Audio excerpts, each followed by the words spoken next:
மட்டக்களப்பு மீனவர்கள் தமது மீன்பிடி படகுகளை மட்டிக்களை களப்பு ஊடாகவே கடலுக்கு செலுத்துகின்றனர். களப்பும் அதற்கு சமாந்தரமாக செல்லும் வேருக்கிடையே உள்ள இந்த பகுதியை மீனவர்கள் தமது இறங்குதுறையாக பயன்படுத்துகின்றனர். களப்பை அண்மித்த காணியை இறங்குதுறையாக பயன்படுத்தும் மீனவர்கள் மத்தியில் திராய்மடு மீனவர்கள் விசேடமாக அமைகின்றனர். காரணம், இவர்கள் இறங்குதுறையாக பயன்படுத்தும் சுமார் 30 பர்ச்சஸ் காணிக்காக மட்டக்களப்பு மாநகர சபைக்கும் வீதி அபிவிருத்தி அதிகார சபைக்கும் கட்டணம் செலுத்துகின்றனர். திராய்மடு இறங்குதுறையை மையமாக கொண்டு மீன்பிடி தொழிலில் ஈடுபடுகின்ற மீனவர்கள் கல்லடி நாவலடி பகுதியில் வசித்து வந்த போது சுனாமி பேரலையால் பாதிக்கப்பட்டு இடம்பெயர்ந்தனர்.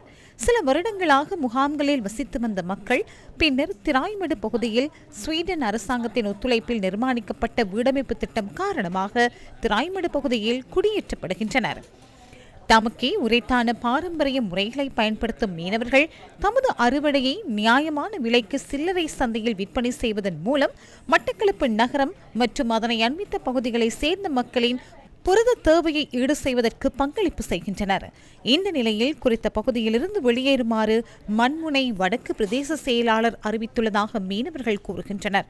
இதற்கமைய திராய்மடு மீனவர்கள் எதிர்வரும் 28ஆம் தேதி அல்லது அதற்கு முன்னர் தாம் இறங்குதுறையாக பயன்படுத்துகின்ற காணியிலிருந்து வெளியேற வேண்டும்.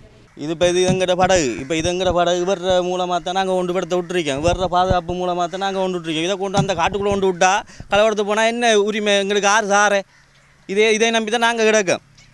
நாங்கள் எங்களை வீட்டில் 3 பேர் வாழ்வாதாரத்தை ஆறு பார்க்குறேன். நான் இந்த இடத்துல வாடியை நம்ம நடத்தக்கூடாதுன்றும் அது ஒரு சில குறிப்பிட்ட நபர்களால் ஒரு 120 குடும்பத்துக்கு ஒரு பிரச்சனையை ஏற்படுத்தியிருக்காங்க.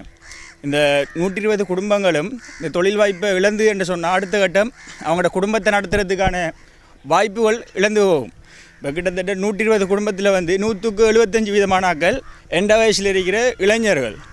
அவங்க இந்த தொழில் வாய்ப்புகள் இழந்து வைட்டாங்கன்னு சொன்னால் நாளைக்கு அவங்களோட குடும்பத்திற சூழ்நிலையை அவங்க எப்படி கொண்டு செல்வாங்க? பிரச்சினைக்கு வித்திட்டுள்ள 30 பர்ச்சஸ் காணி பிரதேச செயலாளரின் பொறுப்பில் உள்ள அரச காணியாக காணப்பட்டாலும் அதன் அமைப்பு மற்றும் அதனுடன் சார்ந்த பாரம்பரிய மீன்பிடி உரிமையை கருத்தில் கொள்ளும் போது இந்த அறிவிப்பு சமூக பொருளாதார பிரச்சினைகளுக்கு வித்திடுகின்றது.